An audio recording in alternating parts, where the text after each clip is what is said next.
Today I'm going to start drawing all of the different moves that are going to be in Street Fight World.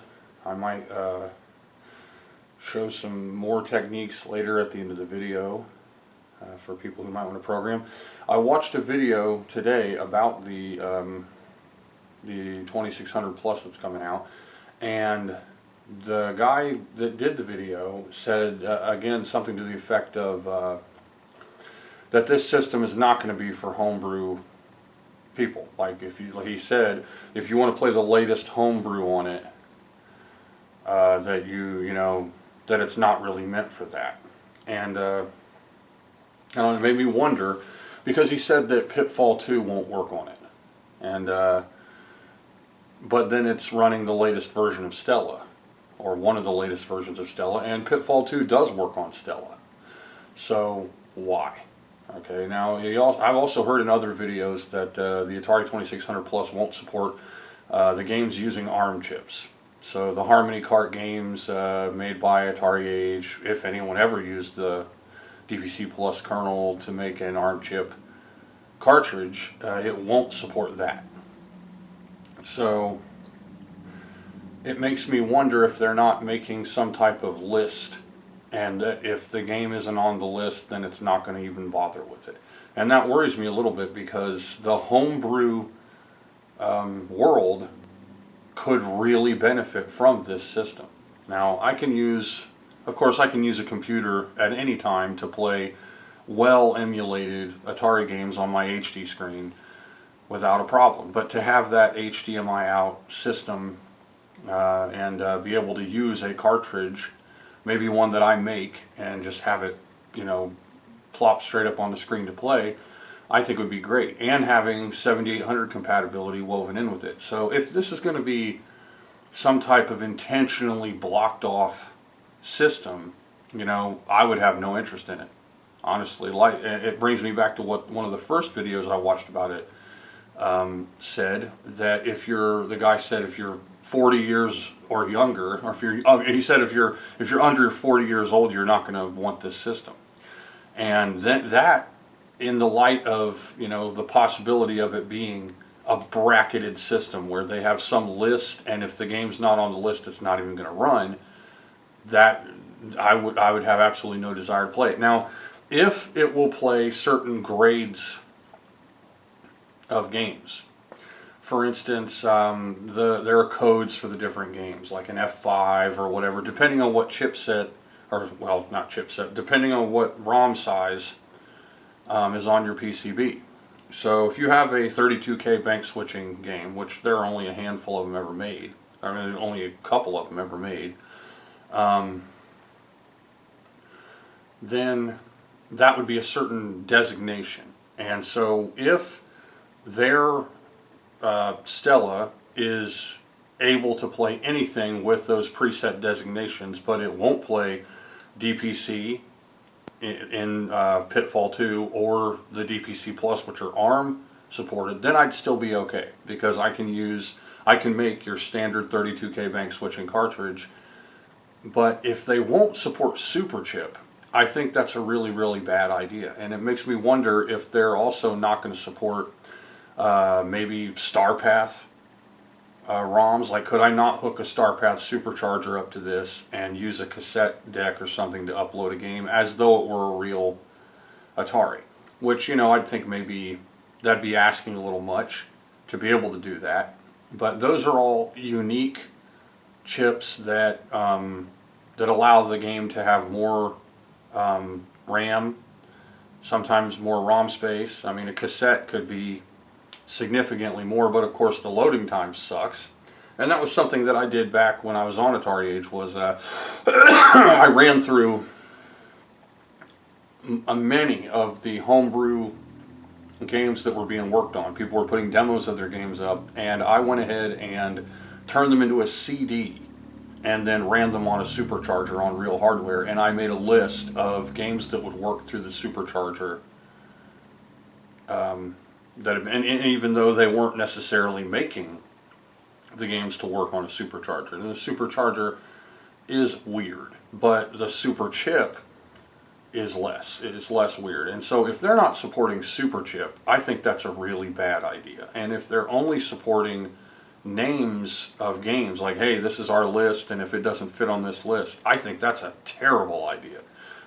It closes off the homebrew community so that they have no place in it. And I think that Atari, I think if they want to make money off of it, then they're going to want to open the gates to the homebrew community.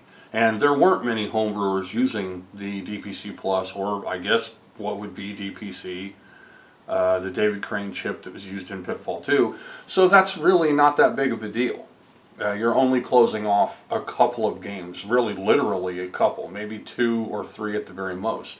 But there were several Super Chip games that were really good, and I think that if they're closing off people to where you're only going to be able to play like the menu cartridges that they're selling or actual cartridges from some kind of list they've generated, that sucks.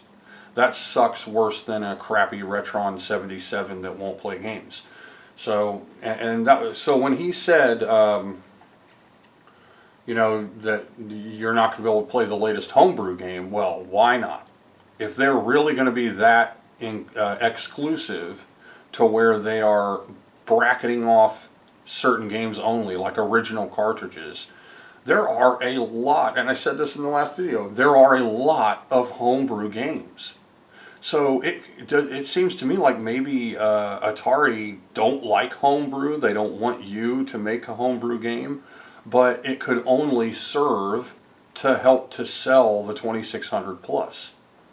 I mean, if you are trying to get people to buy it so they can play Asteroids again, that's cute and everything. But you know, why not play Asteroids for the 7800 because it has 7800 support?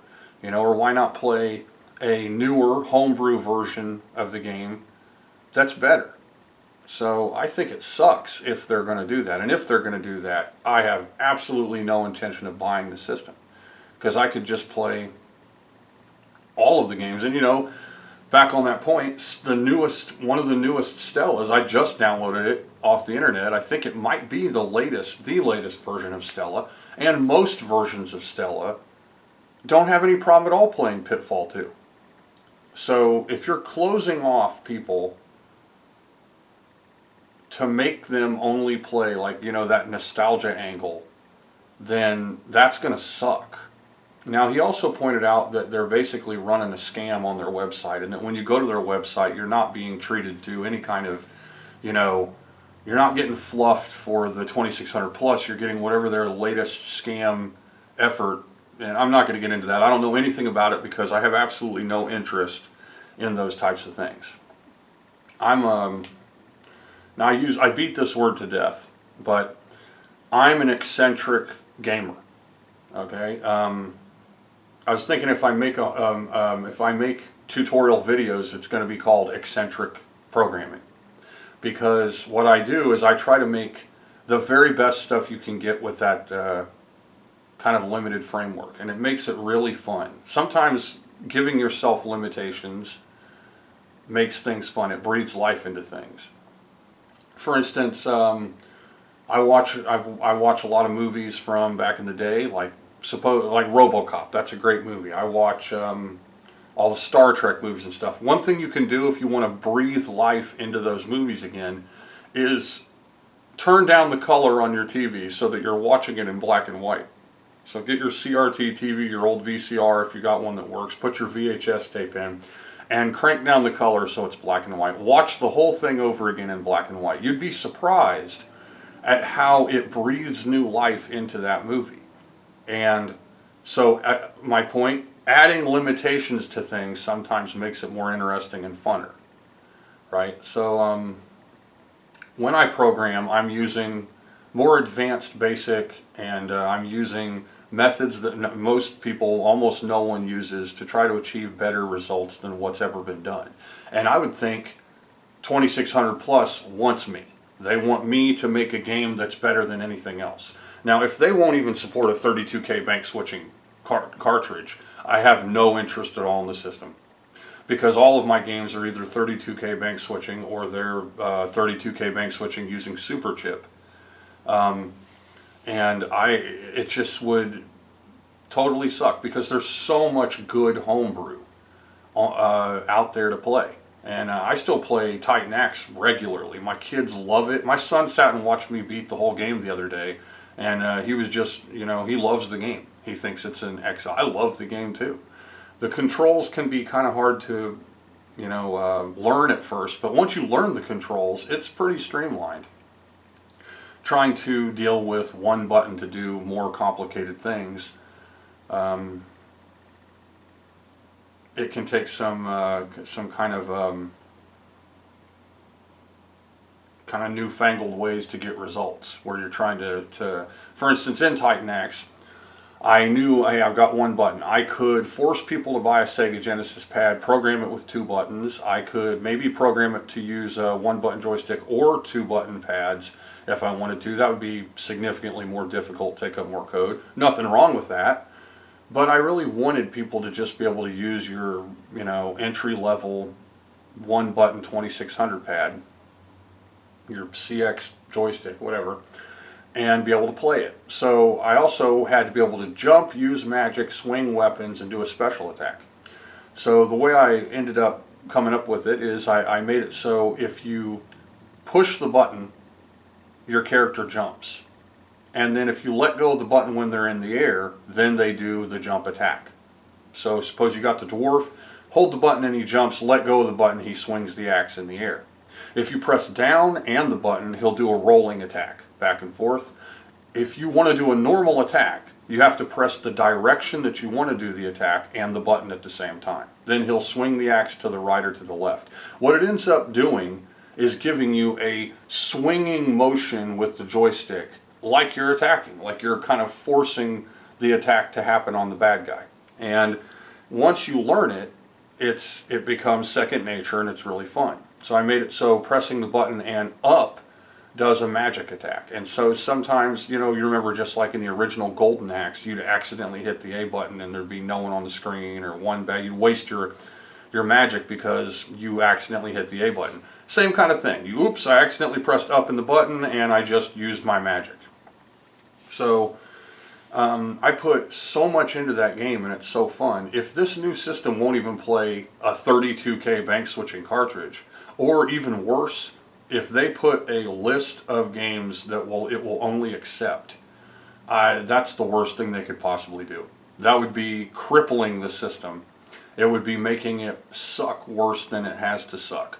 So if I'd be stuck only playing Asteroids or Frogger or crappy one-color Popeye, I don't want to play it. I'd rather play those things on an emulator that will play all the games well, and it's already hooked up to my HD screen. So, I got a 55-inch high-definition 4K television here, and I've got a couple gaming rigs hooked up. I've got computers, and I've got a CDI hooked up to it, and a Sega Genesis, and a color computer. I've got the HD Sega Genesis, I've got a TurboGrafx 16, a Nintendo, a 3DO, FC10, and a laptop. Everything's channeled through there and it all works great, relatively great. And so if I wanted to play, any Atari game, just a ROM of it and play any game at all, I just turn on one of my computers and play it. It would be a complete waste of time. For $150, I could buy a higher end kind of used graphics card and upgrade a computer, or I could buy, and I guess I could buy an Atari emulator driven system that will play cartridges. So, okay, if it won't play Homebrew, then it's not even as good as the Flashback 9, which has no cartridge port but will play SD card ROMs. Because it's got HDMI out, it's got a pretty easy to use menu, comes with good games on it already, and you can test out and play, endless Homebrew and all kinds of other games on it. So if you're not even making this thing better than a Flashback 9, which you might be able to find used somewhere for nothing, then it's a ripoff. It's a real ripoff to do that. Now, I really, really hope Atari is not that cripplingly stupid as to make the system only play specific licensed Atari cartridges and not all of them. If it won't play Homebrew, then it sucks, because the best stuff is Homebrew. And there's a lot of crap Homebrew, but now if they've just made it to where it's kind of a picky version of Stella that will only play a specific set of ROM sizes, that's different, that's okay. If it won't play Super Chip games, then that sucks, honestly, because a lot of those are great games. Now, it makes me wonder why, why they do it. They just bought Atari Age, which I don't have any problem with. Honestly, I'm on the other side of the fence with that. I think Atari Age sucks, and that's not popular. I'm the king of unpopular opinions, but I thought Atari Age was really, I don't know how to put it, like snobby almost. Like, okay, I am Atari Age. I was born in 1976. I was 1 year old when the Atari 2600 came out, the VCS. I grew up with the Atari as the go-to game system until Nintendo and Sega and stuff came out. So for 10 years or more, Atari was the go-to game system. And people would either spend more time outside and then play a video game when it was thunderstorming or when they're having a family gathering, and it just wasn't this all-consuming media hypnosis mechanism. It wasn't a life replacement machine. Like, I can sit down and play the new Resident Evil 4 and then look at the clock and go, holy crap, 7 hours just went by. And my butt's growing roots in the seat. Okay, I can do that, no problem at all. But, and this goes way, way back to what I was originally saying as an eccentric gamer. I don't play online games. I only play games on systems that are disconnected from the internet, and a lot of them are hacked so that they'll play without having to log into Steam. I hate Steam. I hate it. Steam is everything wrong with video games today. I hate beta, that you have to constantly update with DLC to even be able to play it. I hate that they'll give you an update when they're ready for you to buy more crap that kills your game or cripples it or ruins it. I'm completely against that. And I guess around PS4, PS5 era gaming, that became the norm for consoles, where newer ones don't even have media. They don't have a disc. You can choose to buy one with a disc drive or not, but the majority of the games you play, you're paying $60 to $80 or more to download it, and then you're spending $100 or more on DLC just to be able to play it. And that's a scam. It's a ripoff. It's a complete ripoff. So yeah, I'd much rather play a game without the internet hooked up, using my computer like a game system, and I love being able to mod games. So I'm not going to pick a PS4, PS5, or an Xbox One over a computer version of a game. Because, I can play Grand Theft Auto 5, only it's a zombie apocalypse. I'm playing as Rebecca Chambers. I have endless ammo, and at any time I can be Superman or Batman and drive around in a Batmobile or zap people with laser eyes. And you're not doing any of what I just said on a console version of a game. Okay, I like to hack, chop, and enhance and mod and all kinds of stuff like that. If I couldn't do that, then it wouldn't hold my interest enough for me to even play it. And so being stuck in the situation where I want to be a recognized homebrew programmer and I want people to buy my games, and the 2600 Plus is a chance for me to say, check out this game that's better than anything else you've seen on the system, and it will work on your 2600 Plus. If they make it a system that will only play games off a list that they put on it, that's the worst thing they could possibly do. Okay, it's shooting yourself in the foot. It's cutting off your fans. And Atari is a homebrew community like no other. There are probably more Atari homebrew games than any other system at all.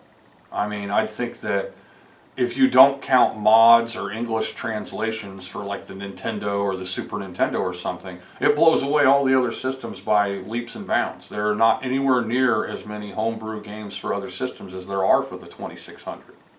And they're easier to make, faster to produce, and they're, you know, for the most part entertaining. Some aren't very great, but you know, they got Wall Jump Ninja and Flappy Bird, and they've got redraws of you know, that turned the main character of Montezuma's Revenge into Lara Croft the Tomb Raider. They've got the redo of Xenophobe, which I already said was my favorite version of Xenophobe. They have redraws and remakes of endless games.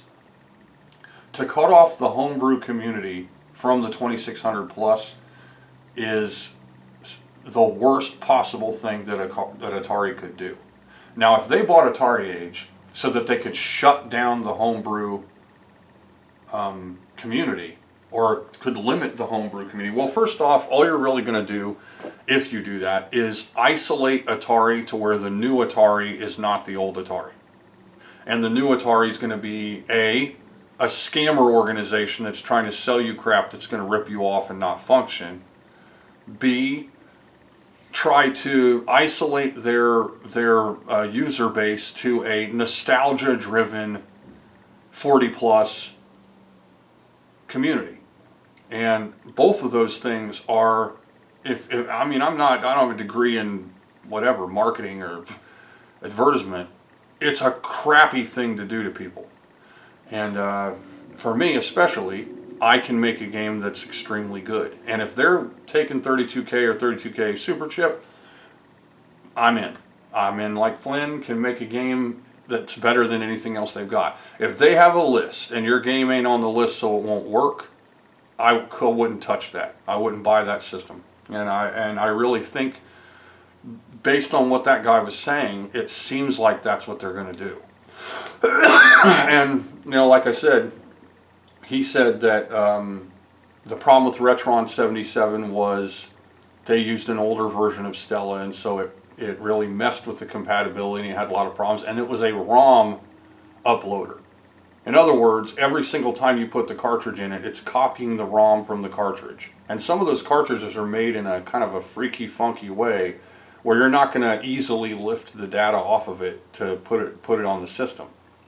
So if that's really what they're doing, and that they're going to have some, you know, list, if they close off the 7800 homebrew community, that would truly be atrocious, because there are extremely good 7800 homebrews that are coming out that make the system on par with Nintendo and are really, really great games.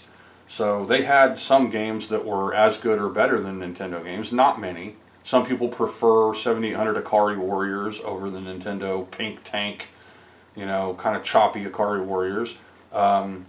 I definitely prefer 7800 Xenophobe over the Nintendo version of Xenophobe. I prefer the 7800 version of Rampage over the Nintendo version of Rampage. I like Xevious better on the 7800. It doesn't have as sharp a graphics, but it's a funner game, and I like it a lot better. The 7800, most people already know, was screwed over by Jack Trammell, whether willingly, unwillingly, wittingly, knowingly. It was really stupid what they did, because they could have had a game system in like 85 or 84 or something like that that was as good or better than what Nintendo was bringing out in 86 to the US. They could have had the 2-button pads like what were released in Europe, and so people wouldn't have been so shocked by the and driven to get into the newer controllers from the Famicom that ended up on the Nintendo, which are great controllers. So he said, no, put that on the back burner or get rid of it. Then later he said, okay, well, the console market is starting to work again, so let's bring it out. So they brought out a much older system. The games that were made for it didn't really have anything else to compete against to know what they had to do.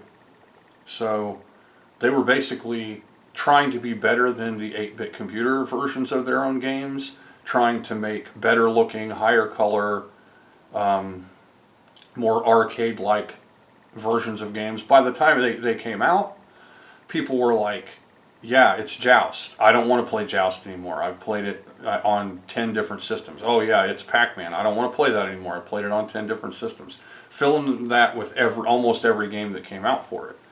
Now, looking back, as I played 7800 games, they have one of the best versions of Ms. Pac-Man. They have a great version of Joust.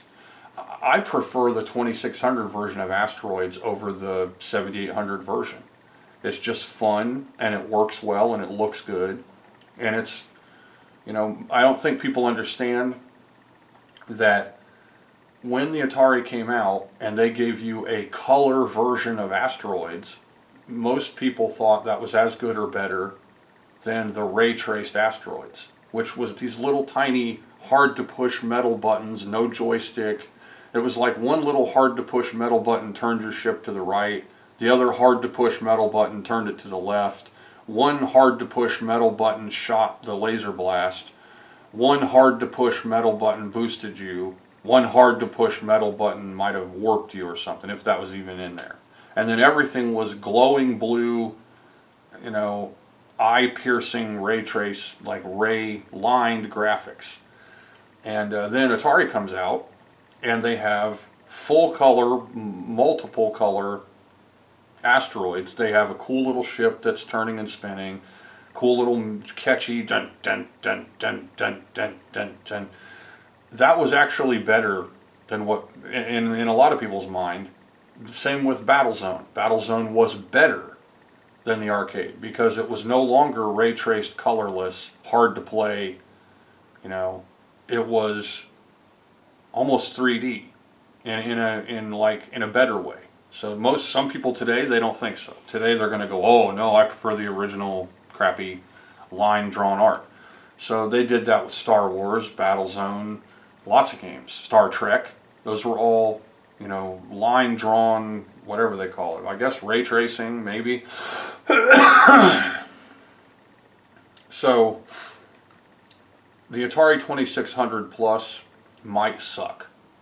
It might actually really truly suck. And if they do this like only the cartridges we say work will work thing on it, that's going to be the worst thing they could possibly do.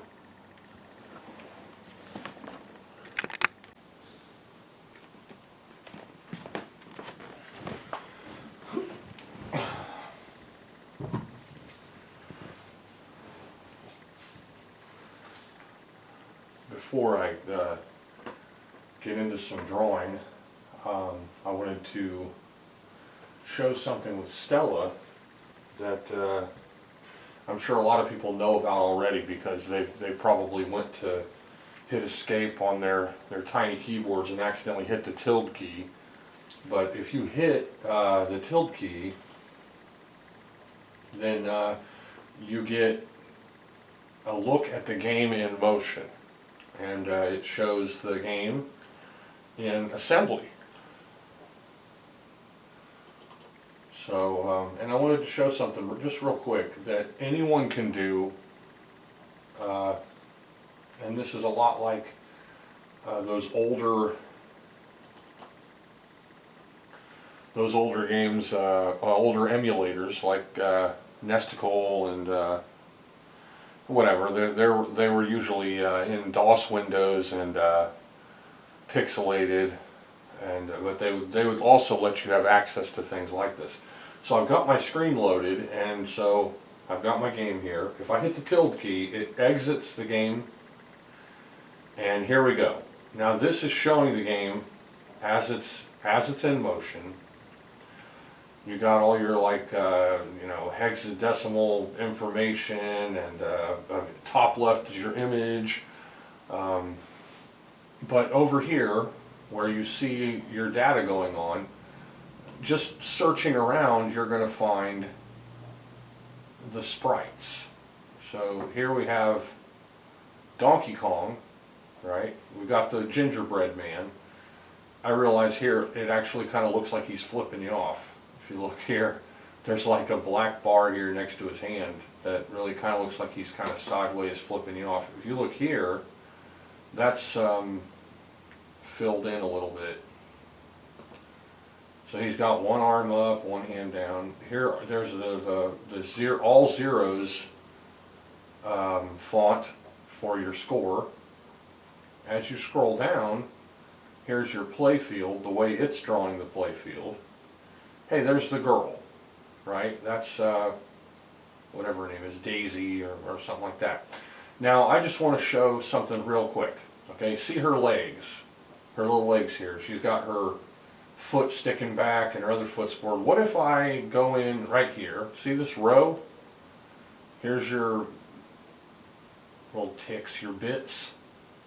Okay. I'm going to double click that, and then I'm going to add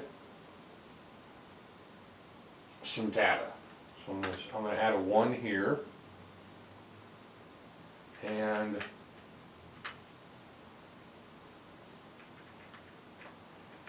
see here, that's that edge. Why not? There, I added a couple 1s there. I'm going to delete this 1 and replace that with a 0. I'm going to move the cursor a little bit. That's just telling it that I'm kind of done working. Now I'm going to hit enter, hit return. There. See how that changed the sprite to what I just changed it to? I'm going to go to the next row. 1. Okay. There we go. Now I just made an edit. I made an edit to that character. So I'm going to go make the dress a little less floaty here. There we go. And I don't know, maybe I'll give her some longer hair or something.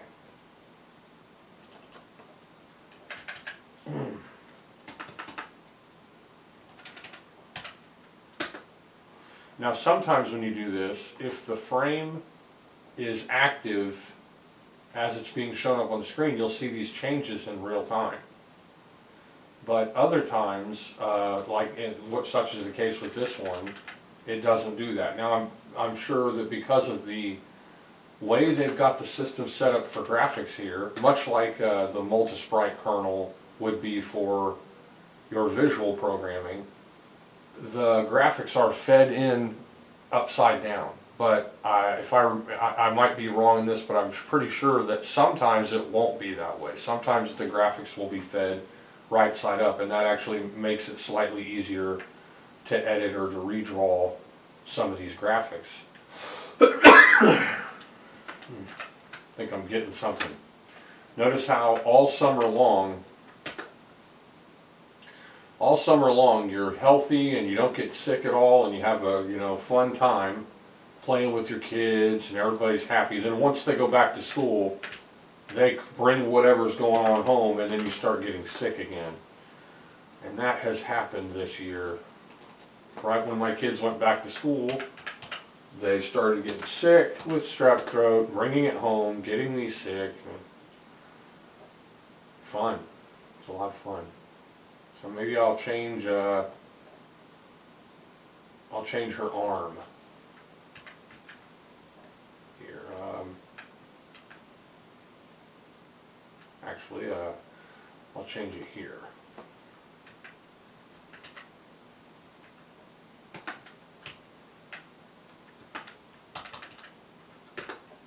Okay, so I've made some changes to the Daisy character. Now I'm going to back out by hitting the tilde key, and there we have the changes. See, I just redrew Daisy by going into the tilde key, the game that's running, and that's permanent. If I save this game, then that change will be permanent. And you can do this with any game. Now, sometimes you're going to have a hard time finding the sprite data. You might not be able to find the sprite you're looking for. So I'm going to hit the tilde key again, and I'm going to right click down here, and I'm going to choose Save ROM. Okay, and I'm going to rename the ROM DK edit. How about that? Just, that's how original. There, now this is renamed. Okay. And now I'm going to exit. And I'm going to go up, go back in here where it is. And I'm not sure where that's going to be. It's obviously not in this folder, so that doesn't help in the slightest bit. Oh boy. Okay, so I'll have to find it.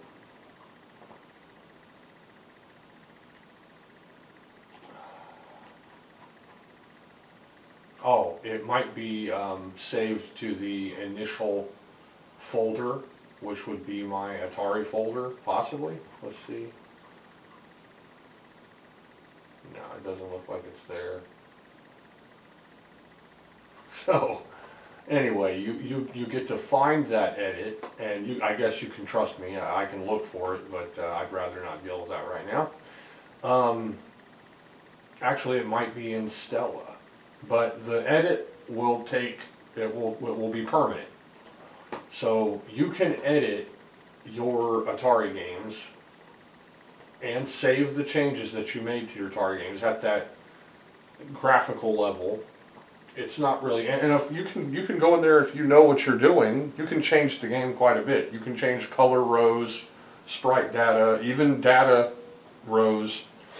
You can change everything. Okay, where's Stella? Here's Stella. There it is, DK Edit. Hey, I found it. Okay, so I'll go ahead and put it in there with the A through E ROMs. All right, delete this. I think I was testing out saving on just a random game that I grabbed. So. Go into Stella again, and I will back up, go into my ROMs folder, and here it is, DK Edit, and there she is. The changes I made are now saved permanently to that Donkey Kong game. You can redraw Donkey Kong, you might go in there and change his color rows, you can obviously find ways to redraw Mario. I think he is harder to find. He might be in a data row instead of just a sprite that's right out there in the front, or maybe not. As these games are moving within the processing, certain things are put up there. So like it showed the 0 font. Well, that's all zeros. So here I start the game. Now it says 5,000. If I hit the tilde key, 5 should be in there with your list of number fonts. We've got the rows, we've got the barrel. There's the barrel going down sideways, as you can see right here. Okay. There's the barrel as it rolls. And this was actually a pretty creative design that they did, even though it looks like a honeycomb cereal. I changed it earlier and it didn't work well because they're basically just doing I'm pretty sure they're just doing a mirroring of it or something to get that rolling effect. So you kind of have to be careful. Mine are different. Okay, so there we have 4,900, and so there's your 9, and there's your 0, and so those are popping up there. There's the edited daisy that I did, which I think my daisy looks better than the original daisy. So I can leave it like that. And you can zip through here. Everything here is going to do something, and if you know what to type in and what to change, it's going to have an effect on the game, and you can experiment with it and just have fun. So any Atari game you can edit using this and save it and have your changes take effect. So it's not difficult with this. Sometimes it might be hard to find the graphics that you're looking for and to edit it. So For instance, if I go here,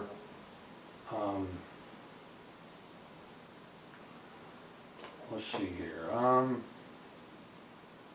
Yeah, I'm going to change Donkey Kong's mouth so it's open wider. There we go.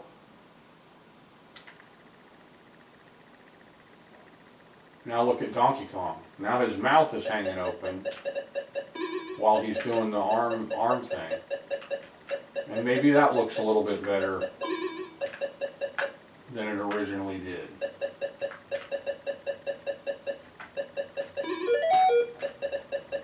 And I'm sure you can change nearly every aspect or every aspect of the game. Here we have the flames, and I don't like the flames, so I want the flames to look more fiery. Okay, maybe I can go down here. Here's my, oh look, we've got all the fonts are loaded now. So I'm on that memory page where it has just went to update the score, so it had to have the fonts ready to update the score. And here's our, what as a kid we called the pig nose ghosts that really don't look, they don't look like ghosts. They look kind of like pig noses. And I really don't, I don't know exactly what to do to make this look better, but let's give it a try. Okay, this is just up the seat of my pants here. I'm going to add a 0 to, let's see, more center the head. Excuse me. I know I caught something with my kids coming home from school. They got me. They got me. Okay.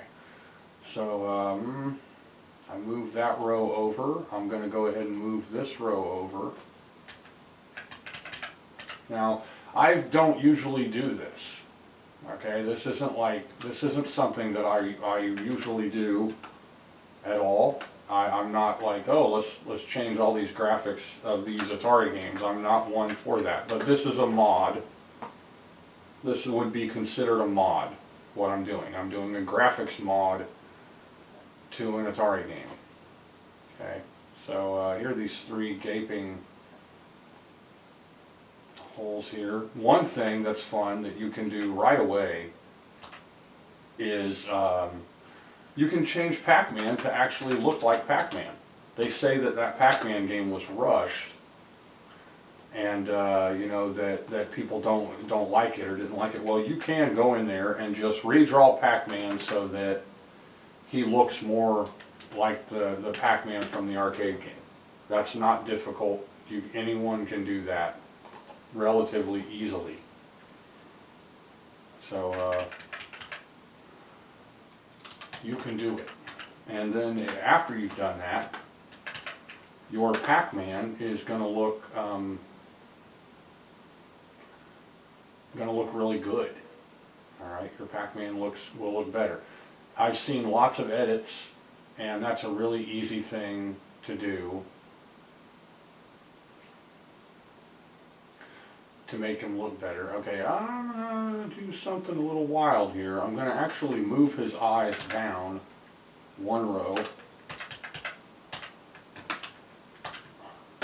Okay, and I'm going to bring his head down.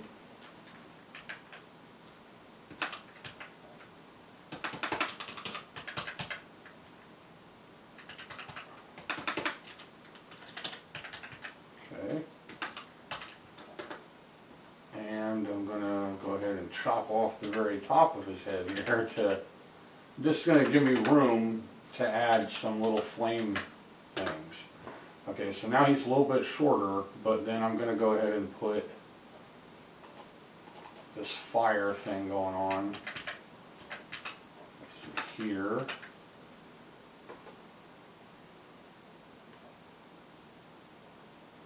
And I'm going to make it go on the edge.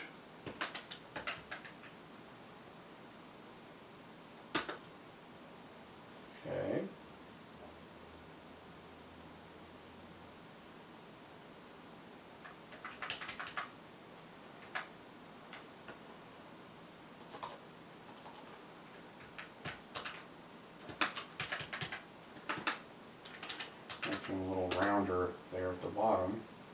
Alright, now let's give this a try. Now, there's my little fiery guys. Yeah, maybe they don't look as good, but they're different. I made them that way. And so yeah, those are changed now. Donkey Kong's mouth's open, Daisy looks different, and the flames look quite a bit different. So if I go in here, I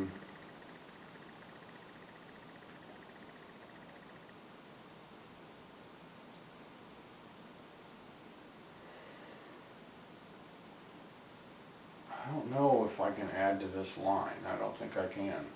No, because I've got data here that's using it. But I want to make, I don't know, in the original one they had kind of a mouth going on. I don't think that there's enough room to really do that, but I'm going to try.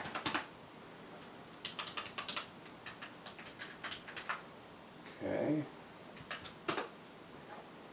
There. And so I said I'd be drawing, but I didn't really mean this. I meant that I'd be drawing the, graphics for Street Fight World. But this is drawing. Okay. All right. Let's.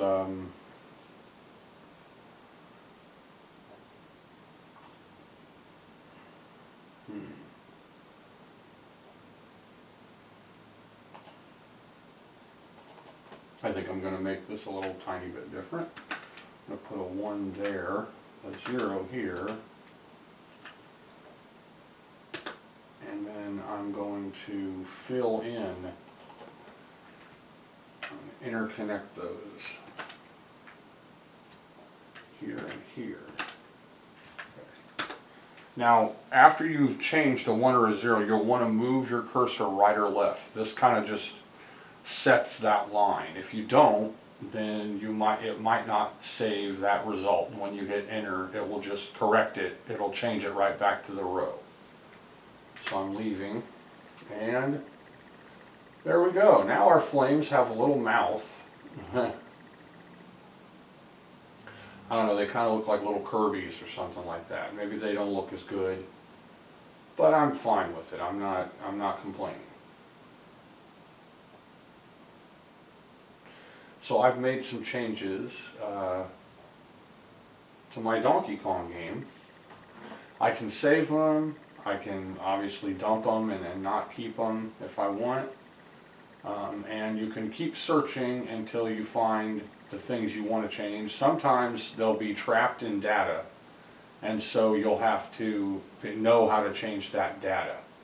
So it's not always going to be so easy as just jumping in there and finding the sprite. Sometimes the sprite is drawn out using data commands instead of this little sprite list that you see there. And so those are going to be harder to figure out. You might have to do some, whatever, convert hexadecimal math into data strings and then type those in or something. That makes it slightly more difficult. Okay, so, okay, let's see here. I think I will, let's see here. There we go.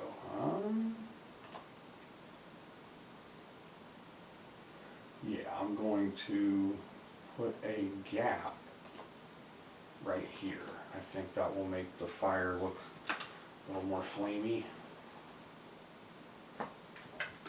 Okay. And then I might go ahead and sink his head down, maybe just slightly, so he's fatter and rounder looking.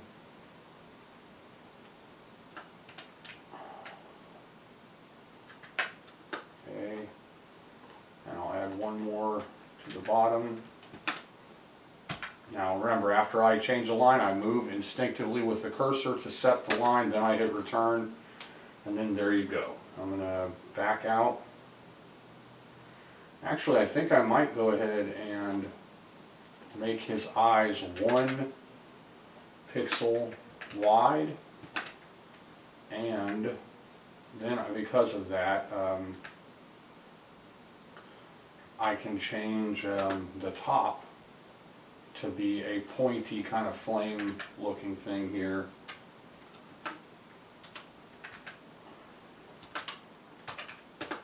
Okay, there we go. Now he's got little horns. All right. So there he goes. Okay. So we've changed him. Now he has smaller eyes. He's got a mouth. He's got little. He looks different. He looks like a little devil or something. You know. But I changed it. I made it that way. Anyone can do this. I'm probably going to be showing my 8-year-old son how to do this because I think he would really like it. He can. He wants to learn to program and to code and stuff like that, and I'm going to teach him eventually. You know, but this might be a little start for him, so he can find a game that he likes and go in there and change the graphics of the game, and then have it be the way he wants it to be. That's a little start.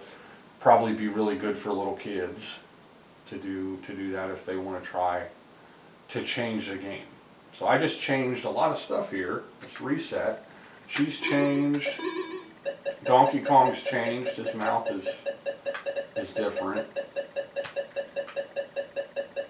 Daisy is different. I like Daisy better. She looks better. I like her better than the original Daisy graphics.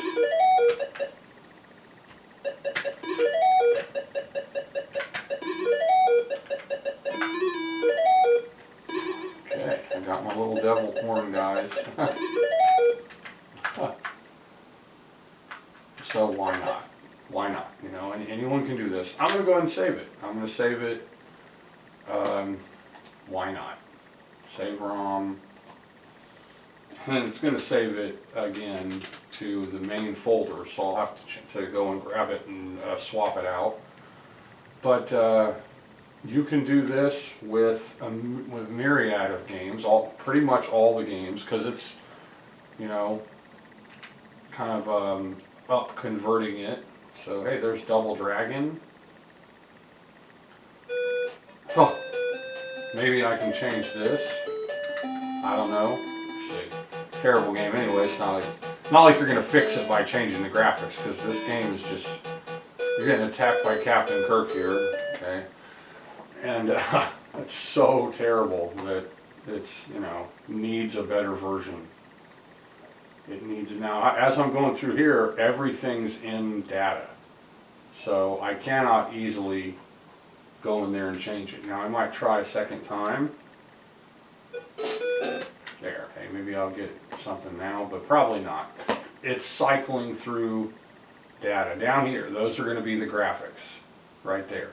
So here you will want to know how to change these strings of data to change the graphics. So you're not just getting any old sprite just kind of popping up here, able to be changed. And some games are going to be like that.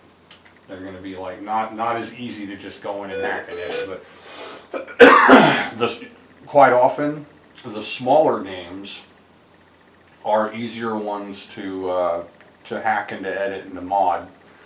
I think Double Dragon might be a slightly larger game. Pac-Man is actually very, very easy to mod. So if I go in here and just find Pac-Man real quick. Here we go. Okay. Now, here's your code. Scrolling down, and hey, there we go. There's your ghosts. Alright. So you could change those. Here's Pac-Man. Here are Pac-Man's 3 animations. Okay, this is his mouth open, slightly open, closed. There's his little starting point there. Okay, so you can go in here and very easily change the graphics of him opening his mouth or closing his mouth. So Well, look here, there's the 3 dots that line up with his head. Here's his eye. Here's the first, nearly full row where his mouth is. Okay, I'm not going to change this right now, but all you would want to do is go ahead and make this more angular. Okay, well maybe I'll do something real quick just to, okay, so I'm going to put one there. Okay, and then maybe delete some here. Okay, yeah. And then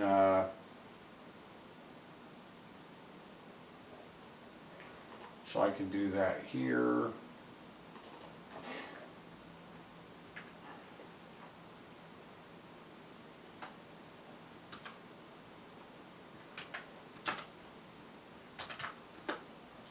There, see, this is more of like an angled mouth for Pac-Man. Then I can come down here and, basically do the same thing. Okay.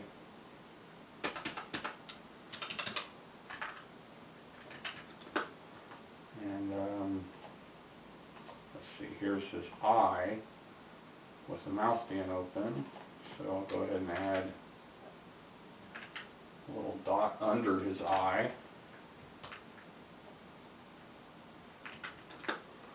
And we'll make a tiny bit wider mouth gap here.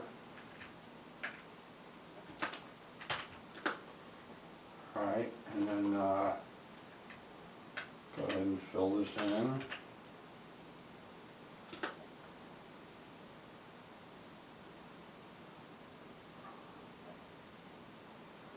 Okay, I don't know, maybe get rid of this little dot here. This might not, this is just playing around, so hey. Okay, here we go. Tilde, here we go. I'm back in the game. There. See? Now his mouth might look a tiny bit more like kind of the original Pac-Man, maybe not. But you can fine tune it and get, better results yourself. And the point is that you can go in and change around your games and make them look the way that you want, and possibly make them look a lot better, kind of based on your own preferences, and save them and have your own little hack mod going on there. Why not? It's really very easy. Now, of course, what I'm doing, when I go in to put graphics in my games, if I scroll down here to my characters, like, here, I'll go here, Ryu, and there's his fireball, okay? So you can see the data. Just like when you go to the tilde key and it shows the sprite, every strand is 8 across and then how many tall, and you just start turning off and on the little bits with 1 and 0. 0 is off, 1 is on. But when I put the graphics up there, I use the built-in program that they give you. So if I go to this guy, Ryu, I draw the first graphic, I decide what colors are going to layer to create the third color, and in this case, there's this one. This is void of the white color. Okay, that's going to be one sprite. And then this is the other one, where it's the white color included. So the combined colors are the flesh toned. Okay. Now when I'm going to put that into the game, I'll use their little graphics converter. Open it up, go to File, Open, grab one of these, open it. I'll choose Sprite. It's already in Basic, and then create Basic. This is going to create it for Basic, and then here's my data. Right there, it just converted it. Now what you want to make sure though, to keep everything congruent, is that your transparent color, the background color, is the same. So sometimes you will have a corner that is drawn in a different color, and it will choose one of your sprite's colors as the invisible color.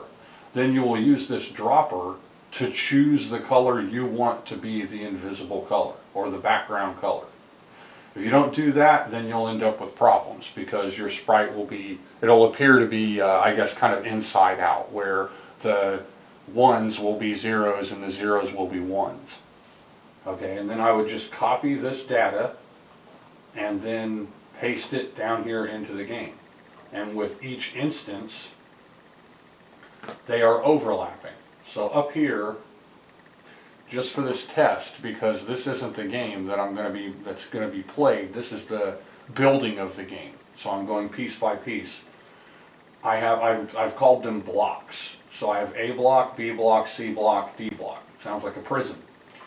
And this is so in one of these blocks I can have the special attacks or the punches or whatever. Now in this case, I set it up to display the punches. Before I had it set up to show the fireballs or the fire waves. But as this loop is happening, A block starts, it gathers data from the joystick, and then it goes subs to get the data for the background. The data for the background is the same on every block.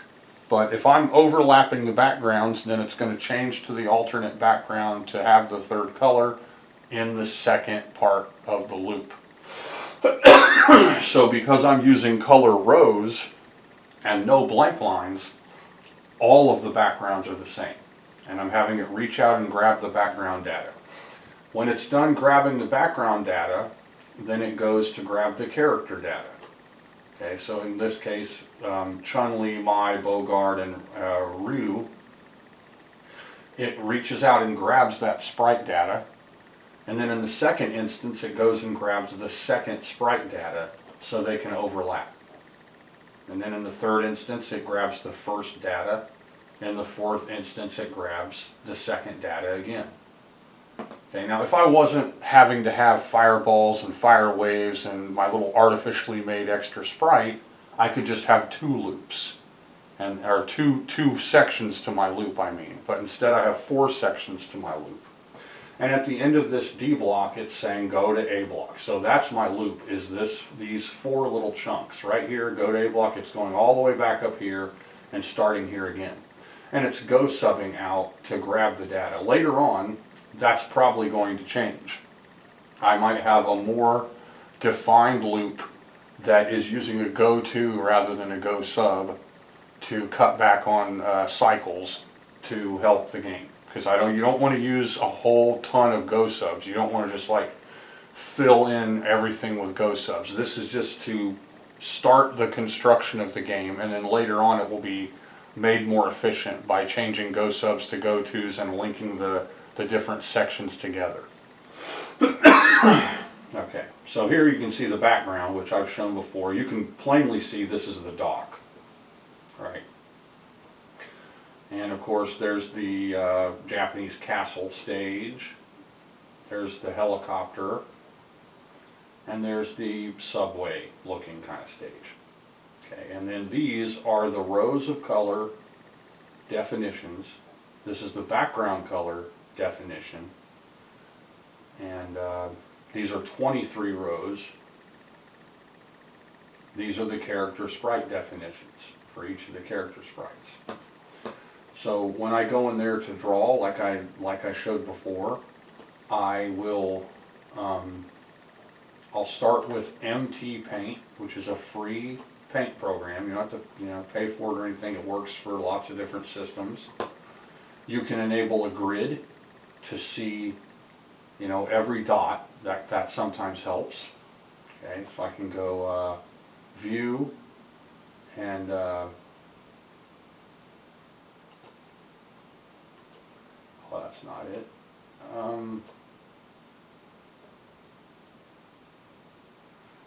Grid. There we go. Now I've got a zoom grid so I can see every dot. Okay. Now for his kick, I will probably have his back move back here. One arm will be up like this. The rear will be flush with the back of the sprite, and then one leg for positioning, and then the other leg will be up. I might do the axe kick that he does, which is his strong kick when you're close to someone. An axe kick is where your leg is essentially straight up in the air in front of your face and then drop downward onto the opponent, to their shoulder or to their head, and it's really, really powerful attack. But also I might do just your typical side kick, where the leg is turned to the side with the foot sideways, with the blade of the foot attacking, and then the leg would be up at an angle from about the center point of the sprite here, and then pop up like this. Okay. And let's see, yep. So as I draw these and start adding each of the attacks, I'll probably show more in the videos and stuff. Today I'm just talking about how it's done a little bit, and hoping that my video gets seen a little. I know that I'm not a super popular, I don't usually get a ton of views or anything like that. I definitely don't pay for views like a lot of the people on YouTube do to get attention. I don't think many people know that, but YouTube, people can pay. You go to a different website and it is basically a robot that clicks your views constantly.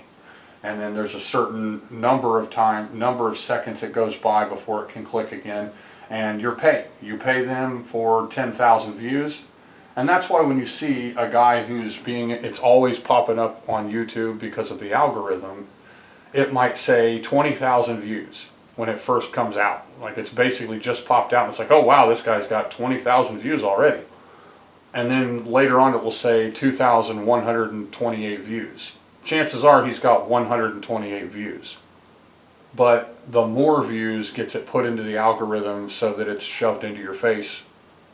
So I'm not like that. I'm not paying to be seen. If I was paying to be seen, I could be a popular YouTuber who people have jammed in their face and are seeing all the time, maybe even achieve the status of an influencer. I'm not interested in that. I'm interested in helping people to maybe overcome their fear of programming, be able to have the courage to create a game, and be willing to try newer, more eccentric methods to have better looking graphics in Atari games than what have been done before.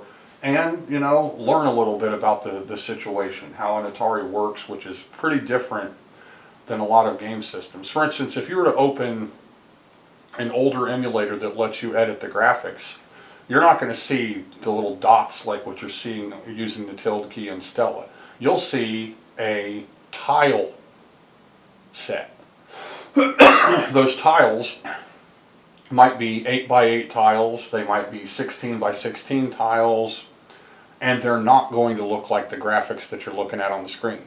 It's going to look like a big jumbled mess of bits of graphics that make up the graphic that you want to edit, and it makes it a lot more difficult.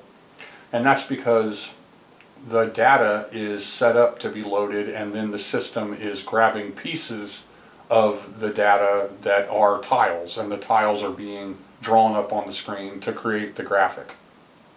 This makes it so that, in a Nintendo game you see the same repeating tiles, like Zelda, the same bushes pop up on the screen all over the place. Well, that's one bush, and it's being drawn all over the screen, and that's cheap and easy, and anyone can do it.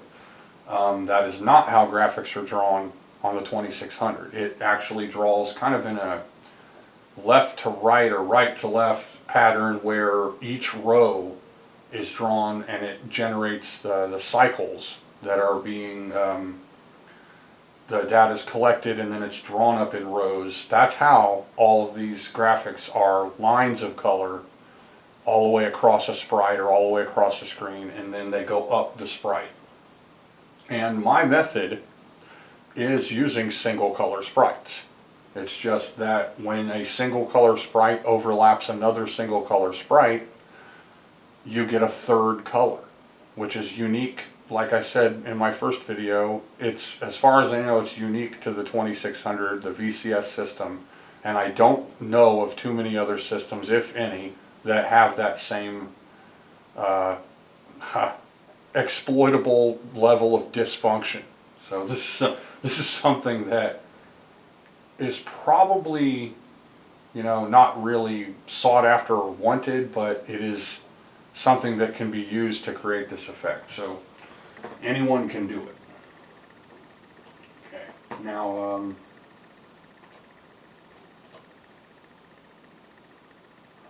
so hopefully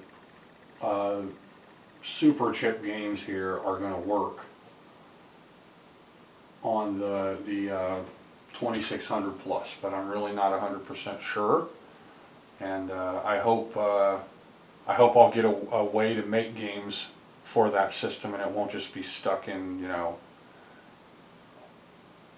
the late 70s, early 80s Atari world. So, like, comment, if you want to subscribe, that would be great, and keep programming.